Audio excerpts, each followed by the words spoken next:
nuestro material en el capítulo número 5. Capítulo número 5. Vamos avanzando en nuestro manual. Son unas 15 materias. Nosotros probablemente veamos 14 porque hay una que es difícil hacerla por acá. Mi hermana Susana lo sabe muy bien, que es la materia que estamos terminando de los días miércoles. Este miércoles, última clase de este año para el grupo original, ¿cierto? El grupo de los días miércoles. Ahí estamos viendo cómo hacer sermones, cómo predicar, cómo hacer sermones textuales, sermones temáticos y sermones expositivos. Así es que mi hermana Susana debe estar diciendo, no, por favor, por favor. Hoy es lunes, pastor, no es miércoles. Bueno, el miércoles estamos terminando, ¿sí? Y esa materia, a través de esta metodología, es muy difícil transmitirla, es muy difícil darla, así que probablemente acá hagamos 14 materias, ¿sí? Dios dirá, ¿cierto?, cuándo iremos a terminar. Pero les decía que el material está disponible a través de YouTube también, Bien, vamos al capítulo número 5, introducción, punto número 1, todos con su material allí. Si no lo tiene, pídalo por favor, el material es gratuito, lo enviamos en formato PDF. Lo mismo que consultas, preguntas que ustedes tengan ahí al celular, al WhatsApp. No me escriban por favor por Messenger porque yo muy poco abro el Messenger. Tengo WhatsApp, entonces en el WhatsApp ahí yo estoy atento, pero Messenger a veces veo que hay preguntas que me han hecho hace una semana, 15 días atrás. Yo no abro Messenger, muy poco, así es que quedan ahí un poquito perdidas. Vamos al WhatsApp, es más seguro. Capítulo 5, la vida de Cristo, introducción. Esta etapa abarca unos 35 años. Se inicia con un anuncio en el templo de Dios. Lucas capítulo 1. Versículos 11 al 20, el anuncio allí del nacimiento. Y termina con la ascensión del Hijo de Dios. Lucas capítulo 24, versículo 51, todo ese periodo, ¿no? Más o menos unos 35 años, más o menos. Así como en el Antiguo Testamento comienza con el hombre a imagen de Dios, Génesis 1:26, esta etapa comienza con Dios a imagen del hombre. Juan capítulo 1, versículo 14. Susana nos dice, oh sí, mucha tarea y práctica homilética. Claro, es difícil darla por esta metodología, ¿cierto? Ahí practicamos mucho, tenemos ejercicios ahí en vivo. Bien, anteriormente a esta etapa las ovejas morían por el pastor. Éxodo capítulo 12, versículos 1 al 13. Eso es el cuadro que nos marcaba el Antiguo Testamento. Pero ahora el pastor morirá por las ovejas, Juan 10, versículo 11. Qué contraste, ¿no? En su nacimiento le fue ofrecido oro, incienso y mirra por unos magos que le adoraron, Mateo 2, 11. Pero en su muerte los hombres impíos le ofrecieron espinas, vinagre y saliva. Que otra vez el contraste, ¿no? Mateo 27, versículo 29. 3 de las 8 resurrecciones bíblicas suceden en este periodo. Son la hija de Jairo, Marcos 5:41, el hijo de la viuda, Lucas 7:14, y Lázaro en Juan 11:43. ¿Sí? 3 de las 8 resurrecciones bíblicas. En resumen, los ciegos ven, los sordos oyen, los mudos hablan, los paralíticos son sanados, los muertos se levantan, los endemoniados son liberados y los perdidos son salvados. Dios les bendiga a todos los que se están uniendo hoy. Erika nos dice, bendiciones mi pastor. Gracias mi hermana Erika. Bien, eso como introducción. Entonces esta materia va a abarcar esos 35 años otra vez de manera sintética. Recuerden que todo el material que estamos dando es un material sintético. Tiene por objeto, tiene por fundamento, por propósito, dar una capacitación a los hermanos básica, elemental, para que cuando suban al púlpito a predicar o cuando estén en una escuela dominical tengan más o menos idea de cómo encarar una doctrina, de qué enseña la Biblia acerca de la salvación, de los ángeles, en este caso de la vida de Cristo, o sea, tener una formación básica elemental. Ojalá muchos hermanos después pudieran ir a un instituto bíblico, ¿cierto? Como el IBC, ahí el Instituto Bíblico Concepción, hay muchos otros más. Bueno, allí está nuestro hermano Rudy, un gran maestro de la palabra, hay varios hermanos que se están capacitando, ojalá, pero entonces ya no iría usted, ¿cierto?, tan crudo, digamos, ¿no?, con poca formación, no, la idea de este estudio es para aquellos que no han ido a un seminario, por lo menos que tengan una escuela, ¿cierto? Una escuela bíblica básica, elemental. Esa es nuestra meta, nuestro propósito. Sin duda hay libros que son muchísimo, pero muchísimo más completos que esto. Esto es un resumen nada más. Y sin duda hay profesores, hay maestros, hay institutos que le van a enseñar muchísimo más. Pero usted no lo va a tomar tanto de sorpresa lo que allí se hablen, porque usted ya va a tener una formación. Y si usted no puede ir a un instituto porque no tiene los recursos económicos o no tiene el tiempo suficiente, a veces eso pasa, bueno, igualmente cuando usted asuma el púlpito de su iglesia, va a tener una idea de lo que está hablando, va a tener una formación básica acerca de las Escrituras. María Janet nos dice: qué alegría verle una vez más, mi pastor Mauricio, Dios le bendiga. Gracias, mi hermana María Janet, otra fiel oyente, otra fiel estudiante. Carmen también, Dios le bendiga. Natalia también, gloria al Señor, amén. Bien, entonces esa es la idea, ese es el propósito de estos estudios bíblicos, ¿sí? Tener una formación básica. Bien, los eventos más importantes en la vida de Cristo los vamos a mencionar nada más, porque después los vamos a ir desarrollando, así que no pido que ahora que estén anotando los textos allí, simplemente los mencionamos. Los eventos más importantes serían el nacimiento, Lucas 2, 1 al 7, la adoración de los pastores, Lucas 8, 20, la dedicación en Jerusalén, Lucas 2, 21, la adoración de los magos, Mateo 2, 1 al 12, la huida a Egipto, Mateo 2, 13 al 23, la visita al templo a los 12 años, Lucas 12, 41 al 50, su bautismo. Fíjese cómo nos saltamos de los 12 años al bautismo, que más o menos son a la edad de 30 años, así es que hay un salto realmente importante allí, desde los 12 hasta los 30 más o menos. Su bautismo en Mateo 3, 13 al 17, sus tentaciones, Mateo 4, 1 al 11, su presentación por Juan el Bautista, Juan 1, 29, la primera limpieza del templo, Juan 2, 13 al 25. Decimos la primera limpieza porque en la Biblia hay dos limpiezas, no hay que mezclarlas. Una el Señor la hizo al principio del ministerio y la otra la hizo al final del ministerio, pero hubieron dos limpiezas del templo que son distintas. Dios bendiga a mi hermana Katy Ruiz también, el Señor le bendiga, otra estudiante más de homilética. Mi hermana Susana, les quiero decir a los demás, y mi hermana Katy han aprobado esta materia homilética, están haciendo unos sermones que son una bendición para el alma, son una bendición para nuestros oídos, y gloria al Señor que las iglesias allí en Santiago, en donde esté nuestra hermana Katy y nuestro hermano Humberto, la iglesia allí en Angol Trizano, donde está mi hermana Susana, sin duda van a ser iglesias que se van a beneficiar de las predicaciones para la gloria de Dios, lo digo, de nuestras hermanas. Están haciendo unos sermones realmente preciosos, el Señor les bendiga. Y el año que viene podamos tener más hermanos, más alumnos, ¿cierto? Porque ahora la escuela se está terminando, estamos a fin de año. Así es que Dios les bendiga a mis hermanas, como la hermana Jimena también allá de Laja, la hermana Paulina de Laja. Bueno, no quiero seguir nombrando porque me voy a olvidar de alguno y va a ser sin querer queriendo, ¿no? Pero realmente unos sermones que estoy fascinado, estoy maravillado, gloria al Señor por el crecimiento de nuestras hermanas y hermanos en Cristo. Dijimos la primera limpieza del templo, después viene la conversión de Nicodemo, Juan 3, 1 al 21, la elección de los 12, Mateo 10, 1 al 4, el encarcelamiento y ejecución de Juan el Bautista, Mateo 14, 1 al 12, la confesión de Pedro, Mateo 16, 13 al 20, la transfiguración, Mateo 17, 1 al 13, su entrada triunfal, Mateo 21, 1 al 11, su lamento sobre Jerusalén, Lucas 19, 41, la última cena, Juan capítulo 13 y capítulo 14. Estamos simplemente mencionando los eventos más importantes.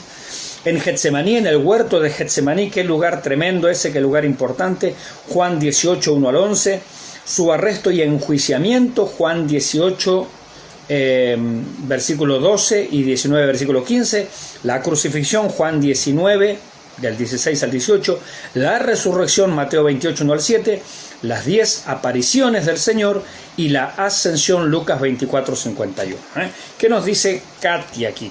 Dice: gracias a usted, mi pastor, por la paciencia de enseñarnos. Dios le siga guiando en la enseñanza. Gloria al Señor. Para eso estamos, mi hermana Katy. Cuando nosotros, dice la Escritura, hagamos hecho todo lo que el Señor nos pidió que hiciéramos, recién ahí voy a recibir el título de siervo inútil. Oh, gloria a Dios.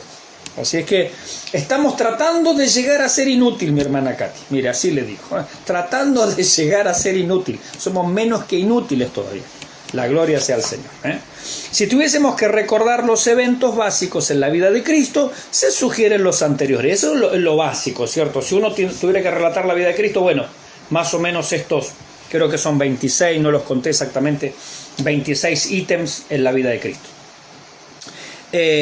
A continuación daremos un detalle de los 70 pasos principales con un orden más o menos preciso, ya que no hay un total acuerdo entre los distintos autores acerca de lo mismo. Es decir, hay algunos episodios que no están claros si fueron antes de aquel o después de este otro. Hay más o menos, se trata de reconstruir todos los pasos. De hecho, en el auxiliar bíblico portavoz, se acuerda que ya se lo he recomendado, un manual grandote, así hermoso, de Harold Willmington, le recomiendo comprarlo. Allí Willmington tiene toda una sección que se llama Los 72 pasos de Jesús de la gloria a la gloria. Es decir, desde su descenso hasta su ascensión. Por eso se llama esa sección Los 72 pasos de Jesús de la gloria a la gloria. Eso lo tiene en Harold Willmington en el auxiliar bíblico portavoz. Les recomiendo ese libro. Cómprelo apenas pueda, ¿sí? Yo lamentablemente no lo tengo en formato PDF sanito, sino se lo compartiría con todo gusto, ¿sí? Bien, para su mejor estudio entonces dividimos los eventos de la vida de Cristo en 6 períodos. Primero, los 30 años de preparación. Recuerde que son más o menos 30 años. ¿Por qué? Porque en Israel la mayoría de edad, a diferencia de aquí en Occidente, se adquiría a los 30 años. Aquí, por ejemplo, en Argentina se es mayor de edad a los 18 años. Me acuerdo que años atrás era a los 21, pero ahora es a los 18. En Israel se era mayor de edad a los 30 años, ¿sí? Por eso son los 30 años de preparación. En segundo lugar tenemos el primer año ministerial. Vamos a ver después en dónde lo realizó, sobre todo ese año, qué recorrido hizo por el mapa de Israel, ¿no? Después tenemos el segundo año ministerial. Después tenemos el tercer año ministerial, que sea el paso número 4.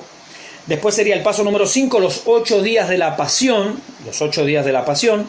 Y por último, el sexto y último paso, los 40 días luego de la resurrección. Entonces, la vida de Cristo la hemos dividido en 6 pasos. Primero, los 30 años de preparación. Segundo, el primer año ministerial. Tercero, el segundo año ministerial. Cuarto, el tercer año ministerial.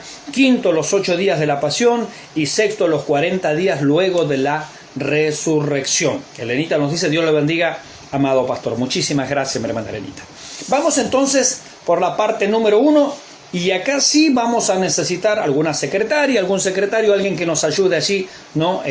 Poniendo simplemente los textos. Recuerde que está el material disponible para usted, gratuito, en formato PDF. Este material que estamos siguiendo, lo muestro aquí a la pantalla, por si hay alguien nuevo, por si hay alguien que no lo tiene. Yo ya lo tengo impreso, sí, aquí anilladito, sí. Usted lo lleva a algún lugar que se lo impriman. El costo es suyo, lo que a usted le cobren, ¿sí? Esto es absolutamente gratuito. Aquel que lo solicita, nosotros se lo enviamos en formato PDF. Si no, lo pide allí alguno de los hermanos en Chile, que ya lo han recibido, y es un material que lo compartimos de manera totalmente gratuita. Y todo lo que estamos enseñando aquí, después lo traducimos a audio, sin video, y también lo subimos a YouTube. Se acaban de subir las 19 predicaciones de la materia anterior, soteriología. 19 predicaciones. Estuvimos, mis hermanos, literalmente 20 horas aquí hablando de la doctrina de la salvación, para la gloria del Señor. Bien, así es que todo el material gratuito y está disponible para usted. Nubia nos dice: pastor, no alcancé a escuchar el nombre del libro que recomendó. ¿Cuál era? Anótelo, por favor. Alguien que lo escriba allí, sí, por favor. Ah, Natalia, mire. No, si Natalia es una luz. Es una luz, mire, como diría alguien en Argentina, es un ser de luz. Ahí lo puso Natalia, auxiliar bíblico portavoz. Portavoz todo junto, ¿sí? No portavoz. Pero no importa, un pequeño detallito nada. Auxiliar bíblico portavoz, el autor es Harold Willmington, ¿sí? Lo voy a escribir acá porque este es un poquito más complicado. Este es el autor, Harold Willmington. Un material excelente. Tiene ya un par de añitos, pero es un material excelente. Si usted lo puede comprar, cómprelo. Yo lo he visto allí en Concepción, en La Ollita, alguna de esas librerías. Cómprelo a ojo cerrado. Es un material que usted puede consumir, degustar. Claro, no es la Biblia, entendamos. Yo no estoy idolatrando un libro, entiéndame. Pero es un material bueno, eso quiero decir, ¿cierto? La infalible es la Biblia, ¿no? Eso está claro. Pero quiero decir que es un autor serio, es un material muy, pero muy bueno. Y allí tiene una sección, perdón, que se llama Los 72 Pasos de Jesús de la Gloria a la Gloria. Y ahí explica más o menos todo el itinerario paso por paso de la vida de Jesús. Claro, porque cuando uno ve los evangelios se hace complicado, ¿cierto? A ver, ¿cuál va primero? ¿Cuál va después? Bueno, entonces hay alguien muchos autores han tomado ese trabajo y nos ayudan en esto, ¿no? Así que gracias, mi hermana Natacha, ¿cierto? Bien, seguimos adelante entonces, ¿no? Esos son los eventos principales, bien, vamos en primer lugar a los 30 años de preparación. 30 años de preparación. El anuncio del nacimiento de Juan. Estamos aproximadamente, escuche este dato, 4 o 5 años antes de la fecha conocida como el año 1 de nuestra era, ya que hoy sabemos que dicha fecha fue mal colocada. ¿Cómo es esto? A ver, técnicamente Jesús nació unos 4 años antes de Cristo. No piense que estoy loco, no, es verdad. Cristo técnicamente nació unos 4 años antes de Cristo, 4 o 5 años antes de Cristo. Usted me dirá, pero pastor, usted está loco. No. Es que cuando nació Cristo nadie estaba anotando allí, a ver, nació Cristo hoy, le ponemos la fecha y a este año lo llamamos año 1. No fue así. Los judíos venían contando. Los romanos contaban a su manera y cada pueblo, qué sé yo, contaba a su manera, ¿no? Pero mucho más adelante, ya después cuando supuestamente Constantino, el emperador romano, se convierte al cristianismo, ¿cierto? Cosa muy dudosa y cosa poco probable, pero bueno, así dice la historia. Cuando Constantino se convierte al cristianismo, comenzó esto, a ver, vamos a empezar a contar desde cuando Cristo nació. Así que le encargaron a alguien que averiguara diligentemente y que se fijara cuál año había sido en el cual Cristo había nacido. Y él calculó más o menos y dijo, en tal año de la fundación de Roma, en tal año en que nosotros veníamos contando, ese es el año del nacimiento de Cristo. Resulta que se equivocó y quedó corrido más acá, más hacia nosotros, unos 4 o 5 años. En realidad habría que haber puesto la fecha más atrás todavía, más atrás. Más atrás tendría que estar corrida la fecha. O sea que tenemos nosotros en nuestro actual calendario un desfasaje de aproximadamente unos 4 o 5 años, ¿sí? Si la fecha estuviera más atrás, y por ahí nosotros tendríamos que estar en el 2024. Pero no vamos a entrar en ese detalle ahora, porque el que sacó la cuenta en aquella época se equivocó, le erró, después eso se comprobó con el tiempo y hasta el día de hoy seguimos con una fecha equivocada. Es decir que el 2020 en realidad es un año equivocado, en el amplio sentido de la palabra, en el más amplio sentido de la palabra es un año equivocado, ¿cierto? Bien, pero técnicamente entonces decimos que Jesucristo nació unos 4/5 años antes de la fecha que se reconoce como el nacimiento de Cristo, para que sea más exacto, para que sea más preciso. Bueno, es un dato histórico, ¿cierto? Un dato que tiene que ver con el tema calendario. Si a usted le interesa, puede averiguar en internet, en YouTube, hay material de estudio acerca de eso que está disponible, es de público cierto acceso y usted puede averiguar justamente esto del calendario que tenemos nosotros, ¿no? Calendario, si mal no recuerdo, llamado gregoriano, porque un tal Gregorio es el que hizo no tiene nada que ver con el Gregorio de Lirquén, por favor, no le echen la culpa.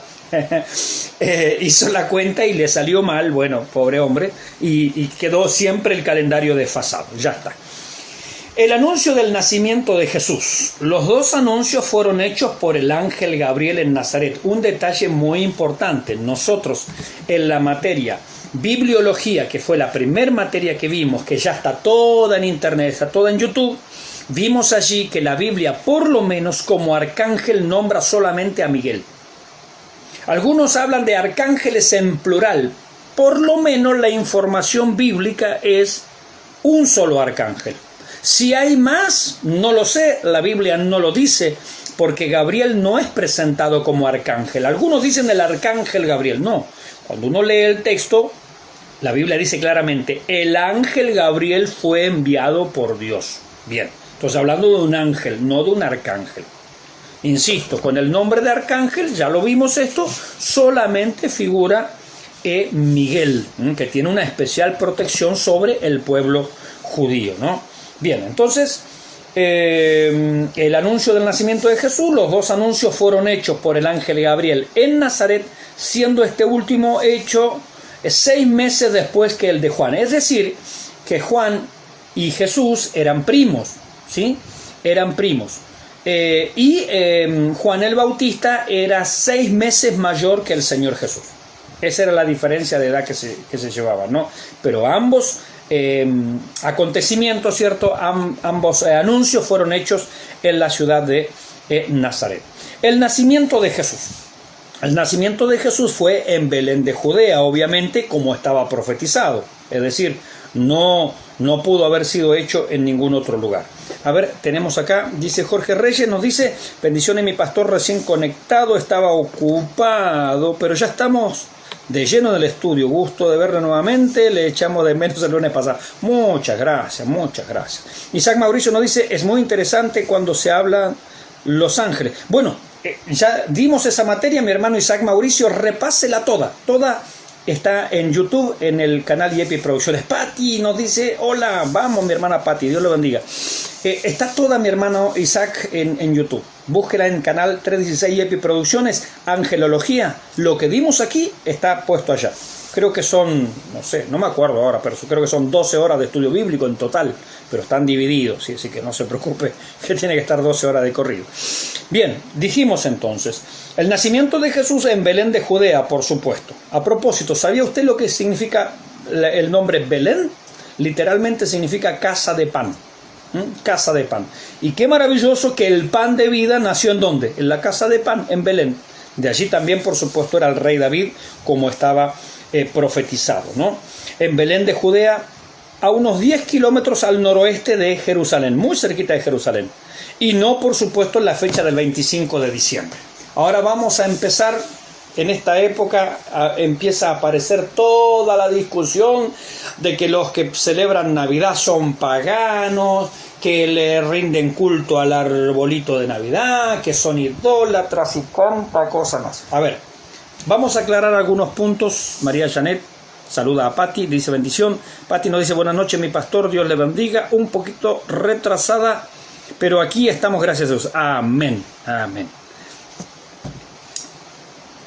Dice Isaac Mauricio, más aún cuando se habla que Dios se presenta como ángel. Si hablamos de Dios en el sentido de la segunda persona de la Trinidad, es decir, el Señor Jesucristo, sí. No Dios el Padre. Dios el Padre no es presentado como ángel. Jesucristo se manifestó en el Antiguo Testamento como el ángel de Jehová, que a la vez era Dios. Eso es absolutamente claro, ¿no? Bien, volvemos al tema de Navidad. Vamos a aclarar algunos puntos porque esto, sobre todo ahora que se está acercando a la Navidad, es para problemas, ¿cierto?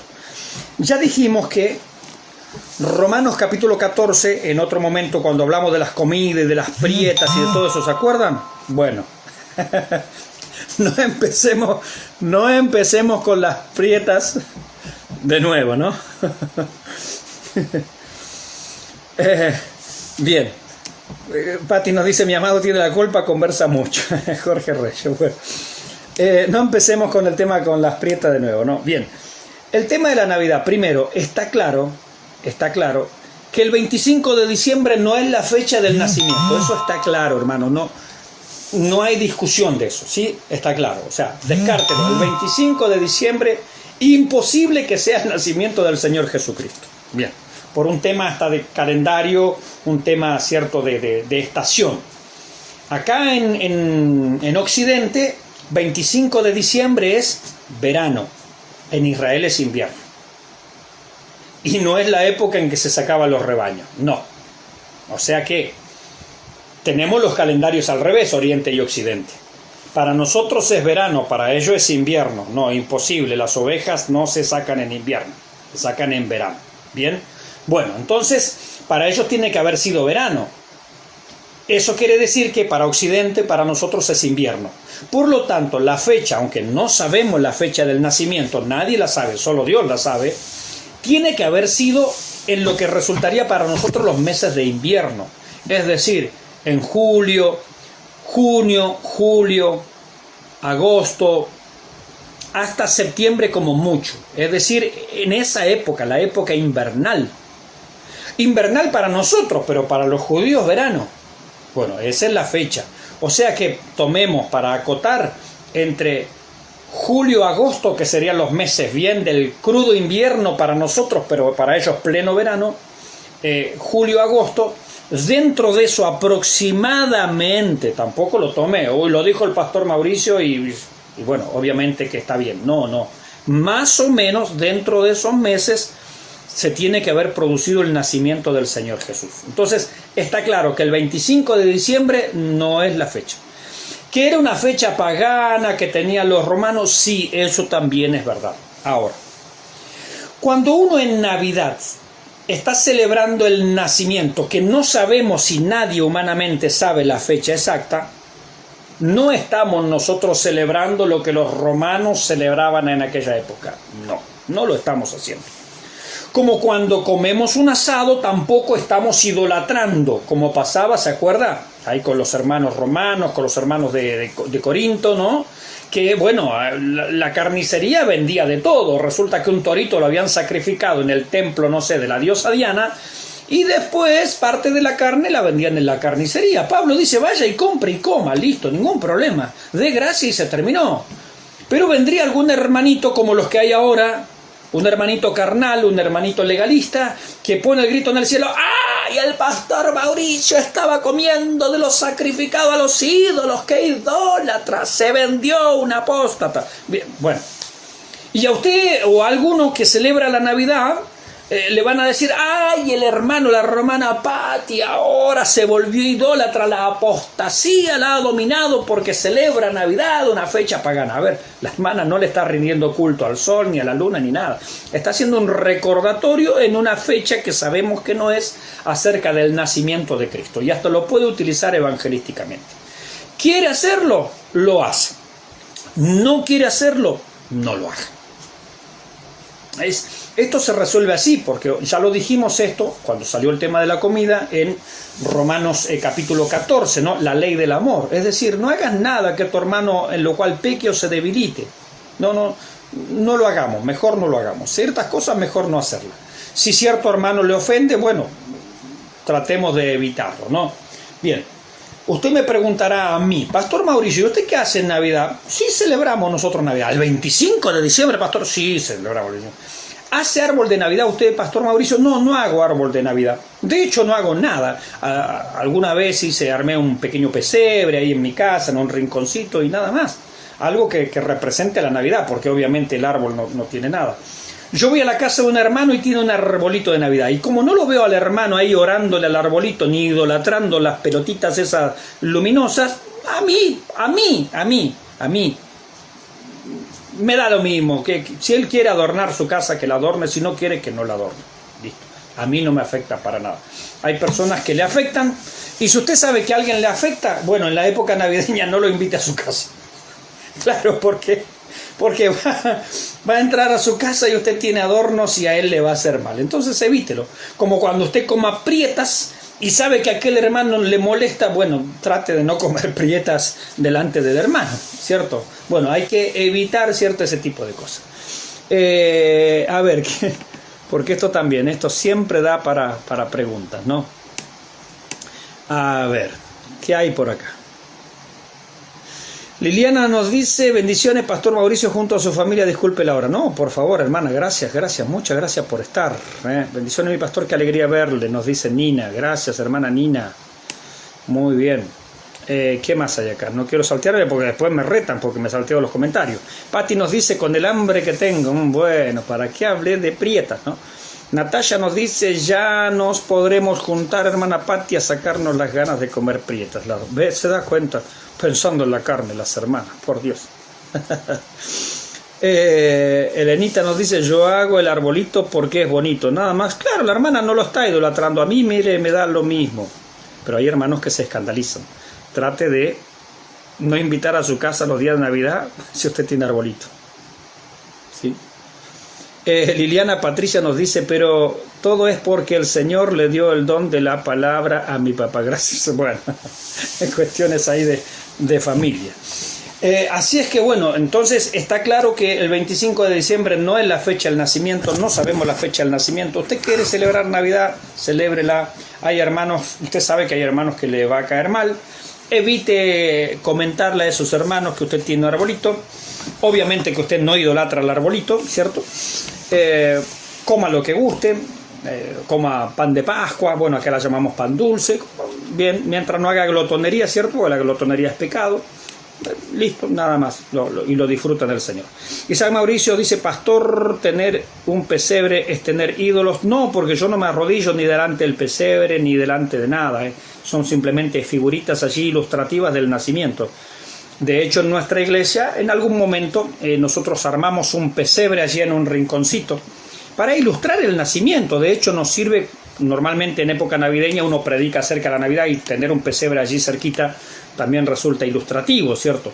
Es como que usted me dijera, pastor, voy a predicar acerca del templo de Jerusalén y voy a poner unas láminas, unas imágenes del templo de Jerusalén. ¿Sería idolatría eso? No, obviamente que no, porque usted no le está rindiendo culto al templo, ni al candelabro de oro, ni a la fuente de bronce, ni al arca del pacto. Usted lo utiliza ilustrativamente, simplemente como recurso para enseñar.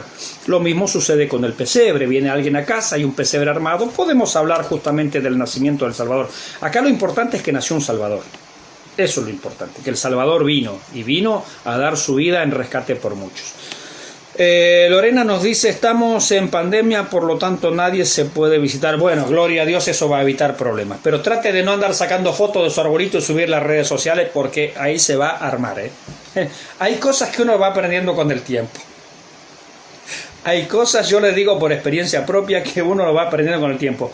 Trate de no comentar toda su vida en redes sociales, ¿no? Se lo dice a alguien que un chiquitito de experiencia tiene. Trate de no contarlo, ¿sí? Porque no es necesario y para algunos no le va a ser edificante. Bueno, compartamos lo que sea edificante, ¿no? Es lo posible, ¿no? Se lo dice a alguien que a veces pone un chiste ahí y se armó la tole-tole. Bueno, vamos adelante. Entonces, el nacimiento de Jesús en Belén de Judea, unos 10 kilómetros al noroeste de Jerusalén, y no en fecha del 25 de diciembre. Otro dato muy importante, todas las profecías del Antiguo Testamento que hablaban de la primera venida se cumplieron al pie de la letra. Sí, tal cual. Decía la Escritura que iba a nacer en Belén de Judea, pues en Belén de Judea nació. Decía la Escritura que iba, no sé, a entrar montado sobre un pollino, hijo de asna, a Jerusalén, así sucedió. Decía el Antiguo Testamento que, no sé, cuántas profecías, ¿no?, acerca del Señor, que los discípulos le iban a abandonar. Bueno, así sucedió, etcétera, etcétera. Entonces, todas las profecías que hablaban de la primera venida se cumplieron exactamente al pie de la letra. La pregunta sería, las profecías que hablan de la segunda venida, ¿cómo se tendrían que cumplir? Pues al pie de la letra. Porque si las primeras se cumplieron al pie de la letra, las segundas se tienen que cumplir al pie de la letra. Por eso yo creo en el rapto de la iglesia. Por eso yo creo que va a haber luego una gran tribulación. Por eso yo creo que después va a haber un reino milenial con Jesucristo aquí en la tierra y que ese reino va a durar 1000 años. ¿Por qué? Porque las profecías que hablan de la segunda venida dicen eso. Vuelvo a reiterar para atrás el argumento. Las profecías que hablaban de la primera venida se cumplieron exactamente al pie de la letra. Por lo tanto, las profecías que hablan de la segunda venida, eso lo vamos a ver en Escatología, el capítulo 6, espera al capítulo siguiente. Las profecías que hablan de la segunda venida tienen que cumplirse al pie de la letra, si no Dios miente. Si no, Dios es incapaz de mantener su palabra. Y eso no puede ser. ¿Sí? Eso no puede ser. Elena nos dice bendiciones, Pastor Mauricio. Gracias, gracias. Dios le bendiga. Entonces, por eso yo creo justamente, yo tengo mi postura, se llama, no es la mía, no la inventé yo, ¿no? Hay muchísimos pastores que tienen esta postura, se llama dispensacional. Dispensacional es esta postura, ¿no? Entonces, yo creo justamente en el rapto de la iglesia, luego gran tribulación, luego reino milenial y todo lo que nosotros entendemos como el panorama escatológico, ¿no? Susana nos dice, literalmente interpretamos esas profecías. Amén, literalmente, porque literalmente se cumplieron la de la primera venida, literalmente se tienen que cumplir los de la segunda venida. Y atento con esto porque en redes sociales, en YouTube, en Internet, hay muchos predicadores hoy que dicen, no, el otro día estaba escuchando un muy buen predicador, no lo voy a nombrar, un muy buen predicador, un predicador muy serio, y decía, el libro de Apocalipsis es un libro simbólico. No, señor, no, señor. El libro de Apocalipsis no es un libro simbólico, es un libro literal que tiene muchos símbolos, que no es lo mismo. Entonces, el libro de Apocalipsis es un libro literal que tiene muchos símbolos. Ahora, si yo digo que el libro de Apocalipsis es un libro simbólico, ya la embarré. Entonces ahí me hago amilenial, no creo en la gran tribulación, no creo en el rapto de la iglesia, no creo en el reino milenial y todo lo espiritualizo. Y termina siendo Apocalipsis un libro a gusto del consumidor. Según usted crea y le parezca, bueno, eso significa. No, eso no es tratar con seriedad la Escritura. Vuelvo para atrás. Si todas las profecías concernientes a la primera venida se cumplieron literalmente al pie de la letra, en consecuencia, porque es el mismo Dios que ha hablado, todas las profecías en relación a la segunda venida se tienen que cumplir literalmente al pie de la letra. Así como dice, así se va a cumplir. Amén. Esa es nuestra postura. Esa postura se llama dispensacional. Bien, seguimos adelante. Jesús es presentado en el templo 40 días después, ¿no? La huida a Egipto se produce luego de la visita de los magos astrólogos, ¿no? Y de los cuales no hay seguridad de que fueran 3 ni de cuáles eran sus nombres. Bueno, el catolicismo ha puesto que eran 3. ¿De dónde? Porque habían 3 regalos, oro, incienso y mirra. Pero puede haber sido varios más. Y en definitiva lo que trajeron era oro, incienso y mirra. Pueden haber sido, vamos a suponer, 6. Estoy suponiendo. Eran 6 reyes magos. Y 2 trajeron oro, 2 trajeron, bueno, el resto, ¿no? Oro, incienso y mirra. Bien, no hay seguridad de que sean 3. No hay seguridad. Tampoco hay seguridad, esto es algo que la tradición ha hecho, pero no la Biblia. Tampoco hay seguridad de que se llamaran Melchor, Gaspar y Baltasar. Y que Baltasar era de color negro de piel, tampoco, eso es algo de la tradición. Pero la Biblia no nos da sus nombres ni nos da sus colores.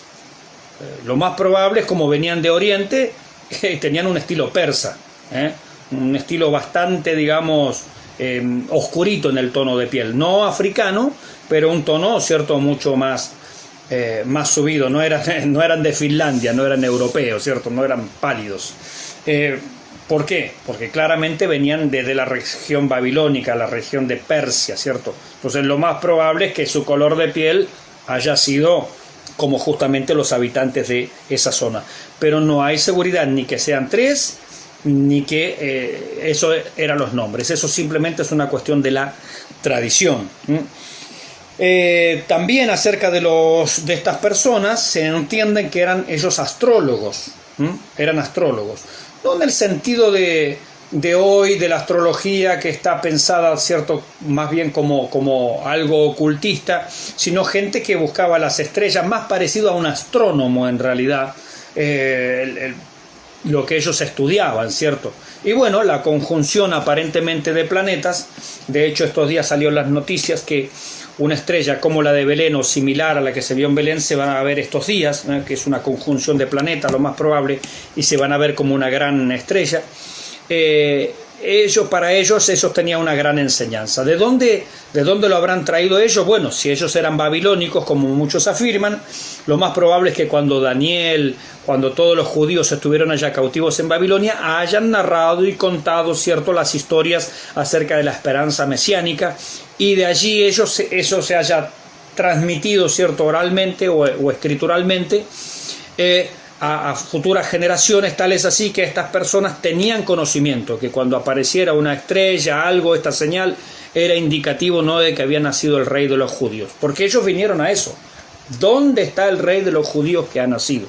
Ese era el punto. Ellos vinieron exactamente al grano y estaban en lo correcto, ¿no? Bien, esto nos habla, bueno, acá hay muchas predicaciones que uno podría hacer para la época navideña. Esto habla de que aún personas equivocadas, cuando tienen un verdadero hambre y sed de Dios, aún Dios va a utilizar la creación para guiarles a Cristo. Lo tenemos en los magos. Dios utilizó una estrella para guiar a esos magos, no a que adoren la estrella, sino que adoren al creador de las estrellas, Jesucristo, el rey que ha nacido. Y ellos vinieron no a adorar la estrella, sino a adorar justamente al Señor. Como dice el Salmo 19, los cielos cuentan la gloria de Dios, el firmamento anuncia la obra de sus manos. Entonces, Dios a un corazón sediento, a un corazón sincero, a un corazón que tiene hambre de conocerle, aún va a utilizar la propia naturaleza para guiarles a los pies de Cristo. Dios se va a valer de cosas insospechadas para nosotros, ¿no?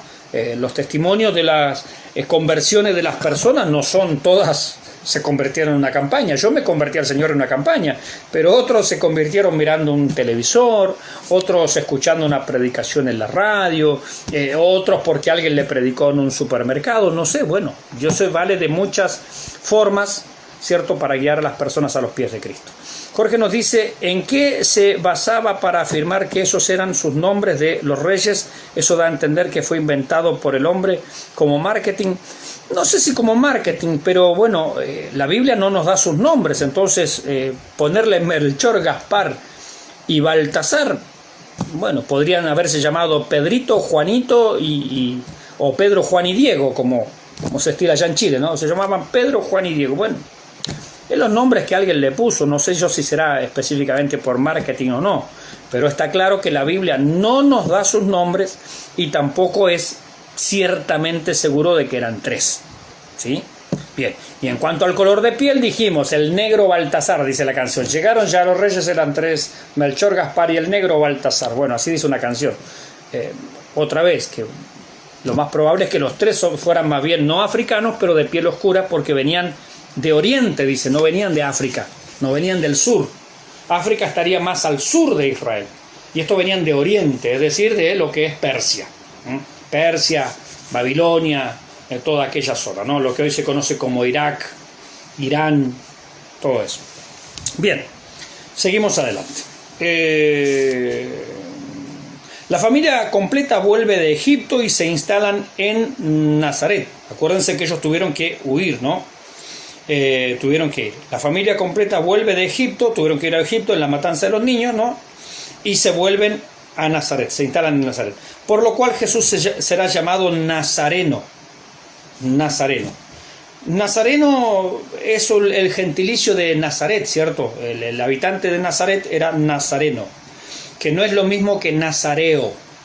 Nazareo era una persona que tenía un voto a Dios. Por ejemplo, Juan el Bautista era nazareo.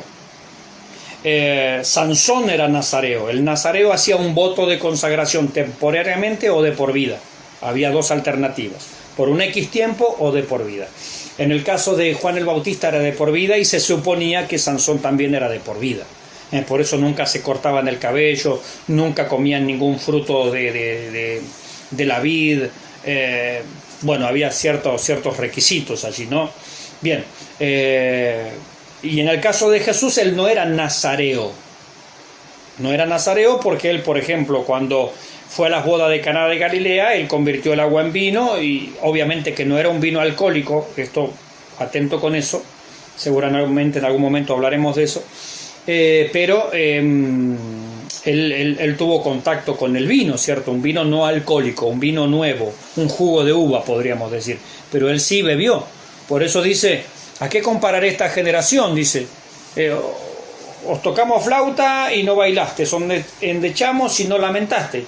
Vino Juan el Bautista, que no comía ni bebía, y dice, este es un hombre que tiene demonio.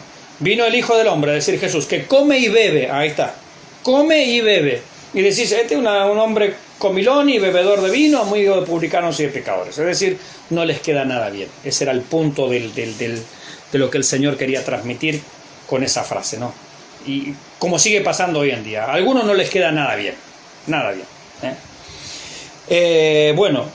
Entonces acá estamos diciendo que sería llamado nazareno, no nazareo, que es otra cosa distinta, ¿no? Aunque en verdad él era judío.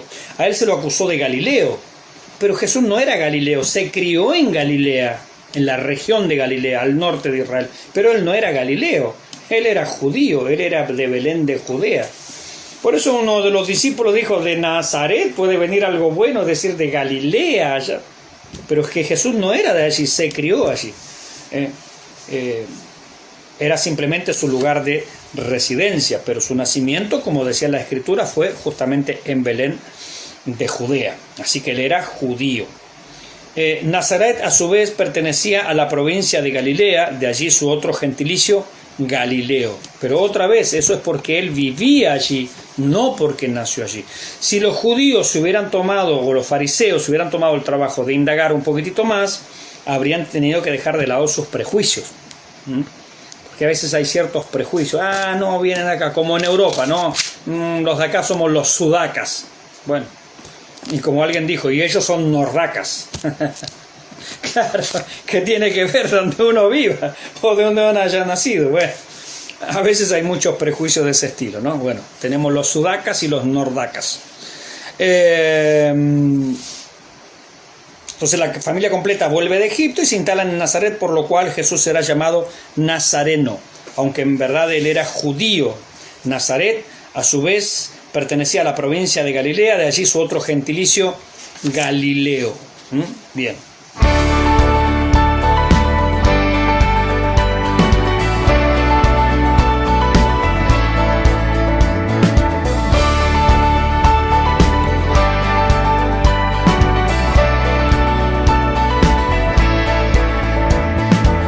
Si nuestro canal ha sido de bendición para tu vida y sentís el anhelo de poder colaborar, te dejaremos estas cuentas para que puedas ayudarnos a seguir creciendo. Dios te bendiga.